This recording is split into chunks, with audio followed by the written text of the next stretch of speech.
Wis, malam ini pun sampean terima dengan hati, jangan dengan akal.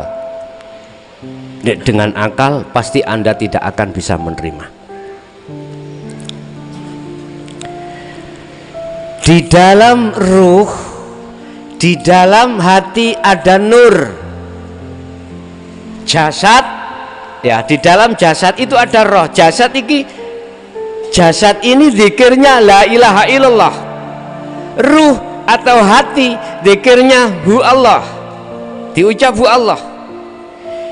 Di dalam ruh itu ada nur, cahaya. Untuk bisa memunculkan rasa itu lewat nur, cahaya. Lah nur ini dihasilkan dari ilmu, ajaran-ajaran yang mengesahkan Allah sehingga Anda faham, kemudian praktek zikir. Disitulah nanti nur dengan sendiri akan muncul. Nur iki maksudnya adalah cahaya makrifat Allah.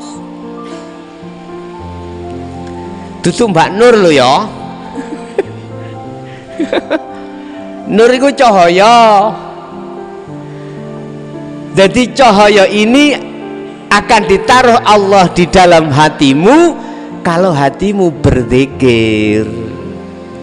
Lah zikir yang kami maksud adalah syu'arul basyirah. Gusti Allah iki ono ae.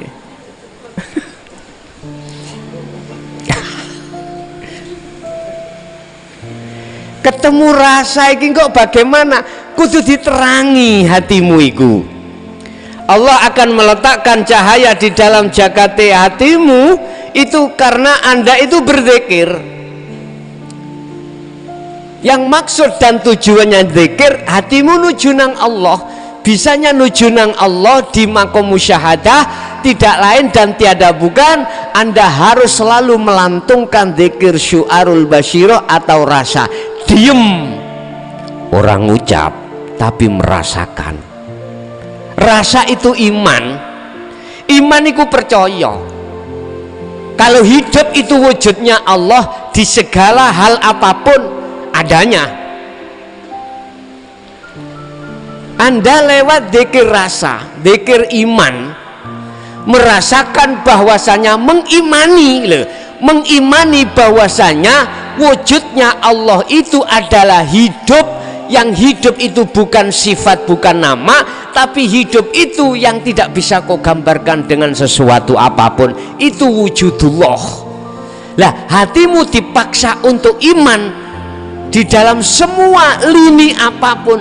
Di situ yang tampak, yang nyata wujudnya Allah. Oke. Ketika belum di ainul basyirah, Anda hanya bisa mengimani saja. Dipaksa untuk beriman, itulah Allah. Jadi wis tidak menyebut apapun. Jadi hati sampai diem, tapi hatimu kudu rasane kudu berjalan, imane kudu melaku.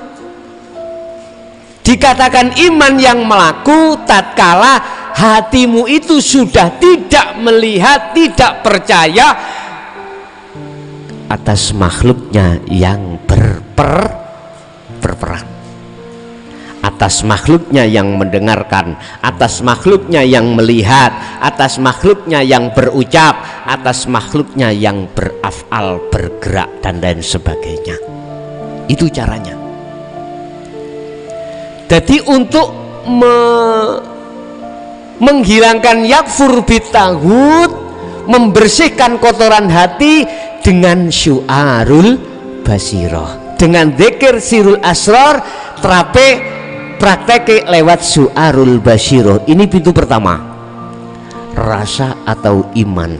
Contoh, sampean Bu nimpawan biasa lek uleg-uleg ta Bu, masa mususi beras, ngirisi brambang, daripada jenengan iki ngomong ngalor ngidul gak karuan, mending Anda hatimu gunakno Zikir Sirul Asrar lewat Syu'arul Basiro. Ngene, anti sampen sadar yen terjadinya af'al ini, pekerjaan, gerakan, hati sampean harus ngerasakan iman di situ yang berperan Allah. Ojo wedi gendeng gak? Walaupun nantinya akan jadi orang gendeng. Sing ngelokno iku sing njaba, bukan sampean. Nek sampean iku enak, wanteng, enak. Di situ nanti manakala diterjadikan seperti terjadi nih Siti Zulaikha melihat gantengnya Nabi Yusuf, jadi sampai ngirisi brambang sampai entek sampai ngenei tri gak kroso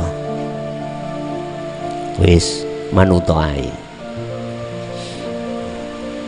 Apa kok yang ngono Gus, ngirisi tomat akhirnya kekiris sampai tangane yo apa jari sing duweni settingan. Artinya ngene asline ayat iku, Siti Zulaikha iku kan difitnah nyenengi Nabi yo, memangnya yo perdebatan ono bukti klambi geger Nabi Yusuf suwek, gak suwek ngarep tapi suwek mburi, tetanda Nabi Yusuf melayu kandoli.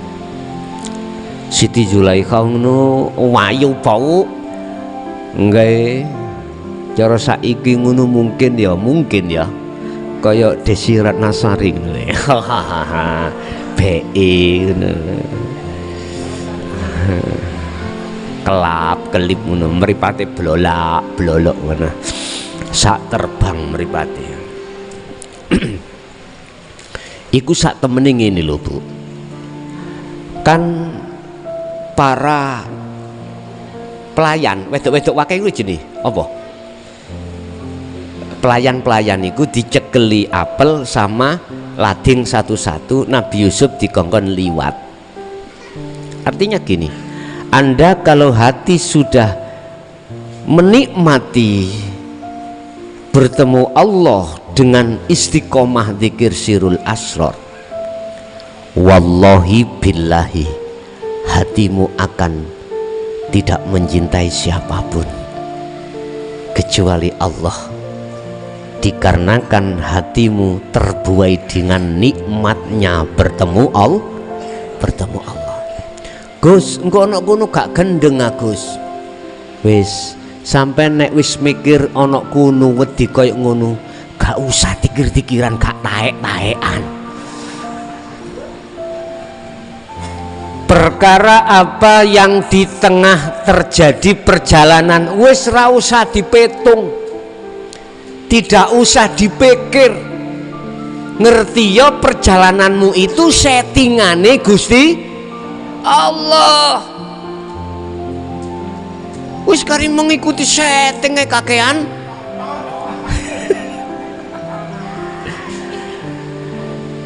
Cetha nggih. Bahlah wong liya ngarani jenengan iki orang majnun, orang gak waras, kentekan pil, sesat. Wis biarin. Kurang ya apa Rasulullah iku dilokno seperti itu, beliau masih tetap berjalan membimbing umat, tetap berjalan hatimu menuju satu kebenaran dinul haq itu. Ingat, Allah memberikan pilihan terhadap jenengan. Dunya saisine dadi inten mutiara yang paling berharga, yang paling mahal, ditukno nang sampean. Ambek ditui tentang Allah akhirat iki, milih di terserah jenengan. Sampai Allah dawuh ngene, orang yang tidak beruntung adalah orang yang menjual belikan akhirat ditukar dengan dunia.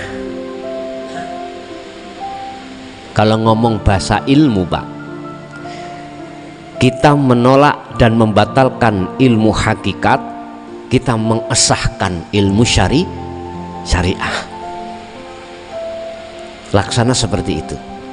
Rasulullah memberikan satu ajaran atau pitutur. Dunyane yo gawin, akhirate yo oleh.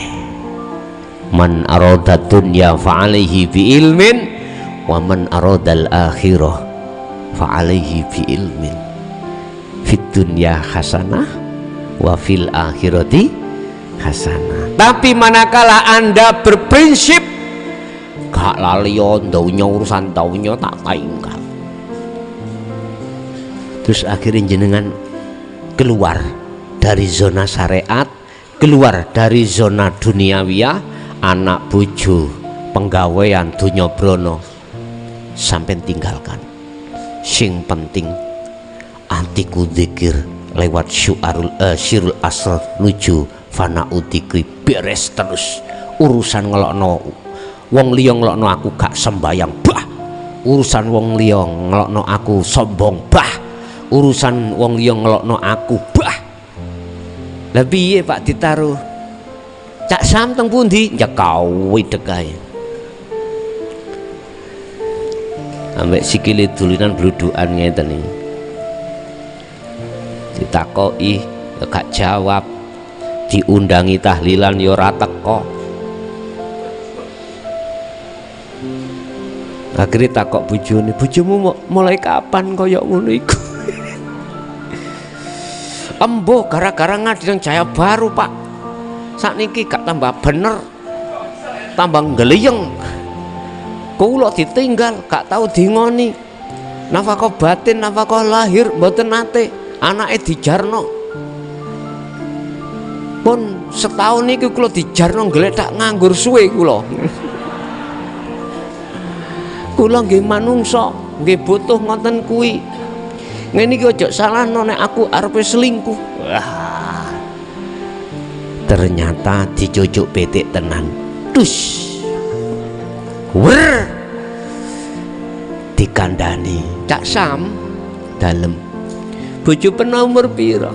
31. Sik wayu ya. Nggih. Katut tuweng. Ning ati langsung muncul berontak-berontak. Tak baca Wilio. Berarti gak cocok. Nggih? Gak cocok. Masalahnya mang wis ditinggal. Nek jawab ngene cocok. Alhamdulillah. Aku gak abot-abot nggawa beban. Dideleh. Enteng.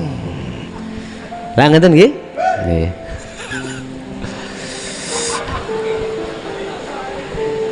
Bagaimana mensikapi seseorang yang ngambil keputusan seperti itu?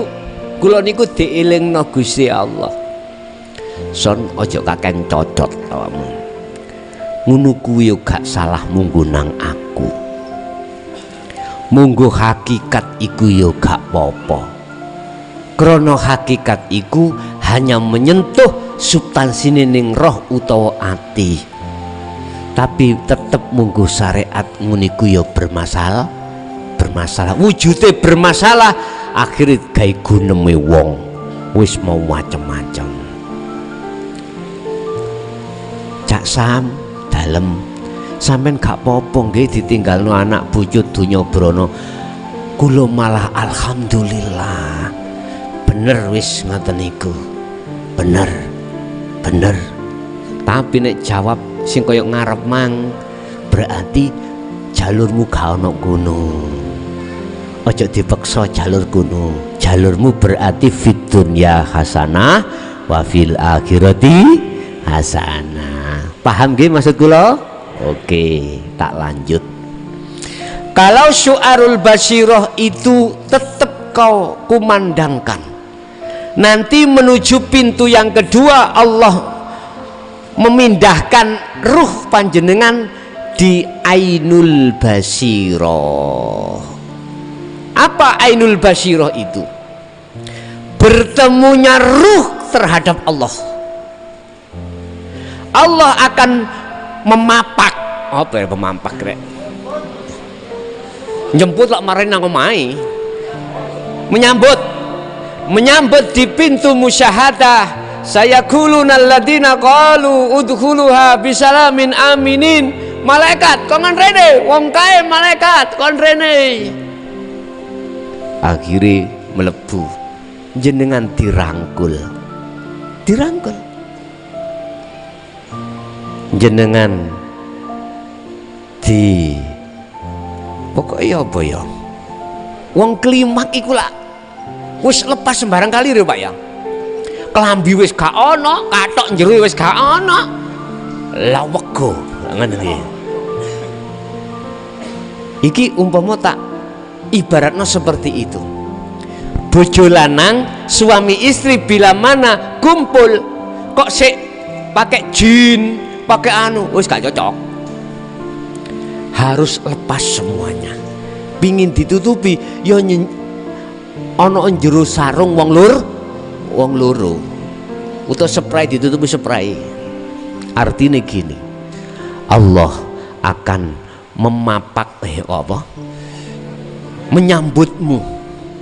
Marhaban ya kekasihku, ya khalili, marhaban ya wali, marhaban ya habibi. Selamat datang hei kekasihku.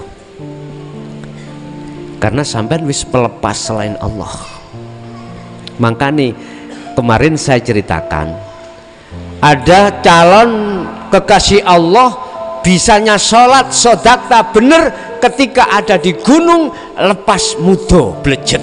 Iku isyarah.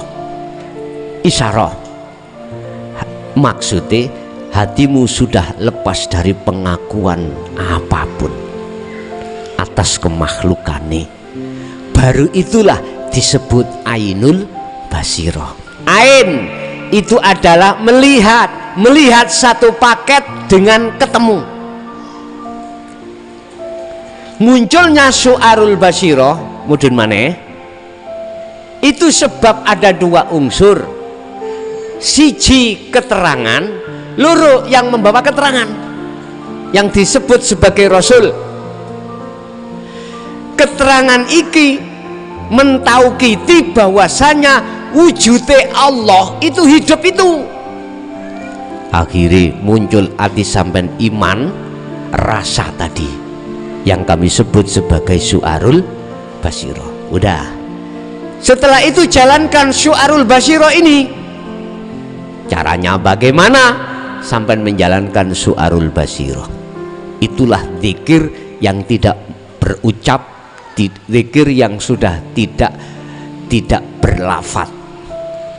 Hatimu sadar dan menyadari lewat iman dan merasakan bahwasanya hidup itu wujudnya Allah yang berperan dari segi apapun. Diteruskan, laksana sampai tak kasih tahu. Iki misalnya tisu, sampean gak ngerti, tak tutupi goblok. Iki tisu tak tutupi. Iki gambaran muncule sirul asror nang ati sampean. Ibu bapak, di dalam kopiah ini ada tisu Pak, warnanya putih, cirinya bla bla bla bla bla. Ati sampean yakin kalau di dalam kopiah itu ada tisu. Bapak ibu, wujudnya Allah itu hidup, yang huwal awwalu wal akhiru wal zahiru wal batin, yang berperan dari segala apa yang di awal dan di akhir, di dalam dan di luar. Andai kata hatimu yakin itu Allah wujudnya, itu berarti Anda sudah mengenal sirul asror pertama. Pintu pertama disebut syu'arul basirah. Wis, jangan berhenti di sini. Anda harus menyatakan, mewujudkan wujudnya tisu. Anda harus bertemu terhadap tisu. Anda harus melihat terhadap tisu yang sudah saya kasih ciri-ciri tadi.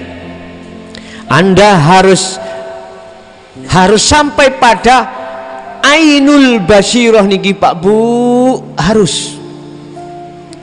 Caranya bagaimana? Ya terus kumandangkan terus syu'arul basyirah itu di hatimu. Baik ketika jasad ini melakukan sholat secara syariat ataupun aktivitas di luar sholat secara syariat, aktivitas apapun, Anda harus sampai ke ainul basyirah. Caranya bagaimana? Ingat, syu'arul basyirah fungsinya adalah untuk menghilangkan cinta atau iman dalam hati selain Allah. Syu'arul basyirah, Anda juga begitu. Anda harus membuka koplo iki Pak Bu. Buka koplo iki. Hilangkan koplo iki. Ya koplo ini yang dimaksud at-taghut. Bukan perkarane at-taghut itu bisa menutupi Allah, enggak loh ya. Mau kalian pun salah paham. Bukan kopiah ini yang bisa menutupi wujudnya tisu, bukan.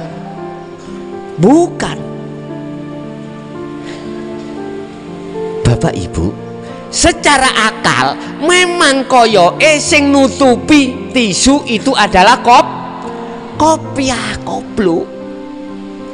Memang secara akal taghut itu bisa menutupi Allah di dalam mata hatimu. Akhirnya mata hati yang disebut imanul haq gelap. Sebenarnya bukan. Adanya taghut itulah yang menjadikan jagate hatimu itu gelap. Kue melek tapi gak ketok, sebabnya kue ono nggo ruangan lampune gak murup. Ayo gak percaya mlebu kamar engko lampune patenono, kue ora bakal melek mecicilo walaupun matamu iku melek sak terbang, tetap nggak bisa melihat apapun di depanmu karena cahaya makrifat tidak didatangkan. Ingat tadi saya katakan nur itu akan datang manakala di dalam hatimu itu berkumandang zikir. Allah akan menurunkan cahaya makrifat dalam hatimu manakala hatimu berzikir pada Allah. Kalau sudah terang, kuwi ora bakal maidu terhadap kondisi apapun. Hatimu tidak akan pernah menelongso dengan keadaan apapun. Ada uang buat bayar, buat makan, tidak ada uang, yo gak protes. Karena apa? Karena hatimu sibuk melihat Allah. Bagaimana caranya sampai membuka hijab itu? Ya dengan syu'arul basyirah terus sampai genahno. Nanti Allah sendiri yang akan meletakkan, menarik roh itu dari syu'arul basyirah menuju ainul basyirah. Kalau sudah di ainul basyirah, inilah yang disebut roh sudah bertemu Allah.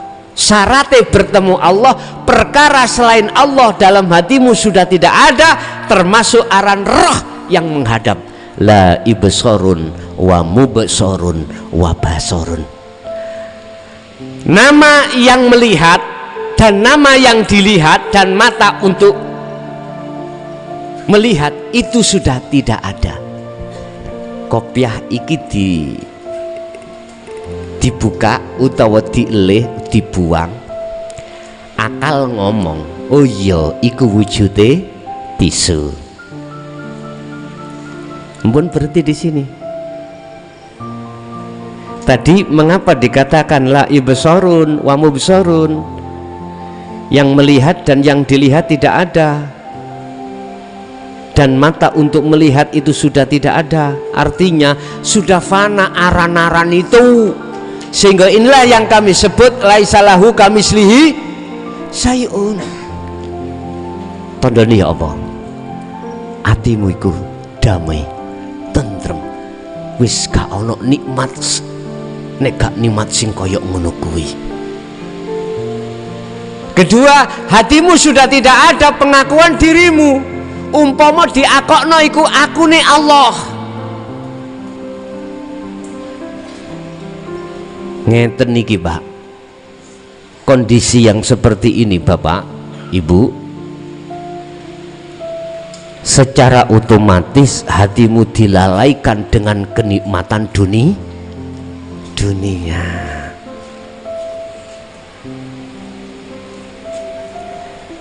Itu cara untuk kita menuju ainul basirah. Kalau sudah ainul basirah, Bapak Ibu, maka di situ sak klik sak jangkah ke hakul basirah. Allah menaruh di situ hakul basirah. Apa? Menyatakan, oh iya tisu, udah, hatimu sudah hanya beriman pada tisu. Laksana iki kok kira hatimu iku onde-onde, oh iki jemblem, oh ini ote-ote, oh ini nggak bisa, Pak, Bu.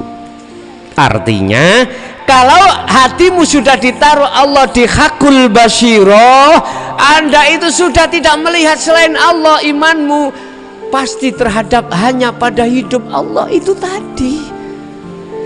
Jadi umpama bojo sampean ngoceh-ngoceh, oh Gusti Allah nyelatu, garwa sampean jaler ngkei blonjo ukeh utawa titik, oh Gusti Allah belanjani semene. Wis kan ati sampean wis amarah niku wis ketemu. Amarah itu sudah jinak sekali. Itulah yang kami sebut tidak mudah hatimu dikuasai nafsu amarah. Nek hati sudah tidak dikuasai amarah, nafsu amarah, maka gak mudah keluar penyakit, khusus penyakit hati. Bila mana kau mengindap penyakit zahir, apakah itu kanker, apakah paru-paru, apakah ginjal, apakah apapun, tatkala hatimu sering bertemu Allah, maka itu loh terapi yang paling mujarab untuk penyakit jasad. Gak usah bingung jenengan sing duwe lara kanker, lara apa wae, wis gak usah bingung, terapi ya dengan berzikir pada Allah.